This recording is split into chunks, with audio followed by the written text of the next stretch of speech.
¿Sabías que existe un idioma que suena What's así? your name, my man? And what about you? Fine.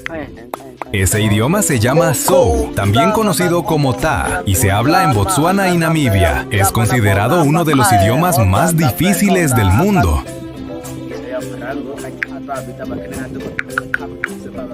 Con más de 160 sonidos y más de 80 son clics como los que acabas de escuchar. Cada clic tiene un significado diferente, un pequeño cambio y podrías pasar de decir familia a decir enemigo. Menos de 3,000 personas lo hablan hoy y cada una mantiene viva una tradición milenaria que podría desaparecer. Así que la próxima vez que escuches un clic con la lengua, recuerda, en África ese sonido es parte de una historia, una cultura y un idioma increíble.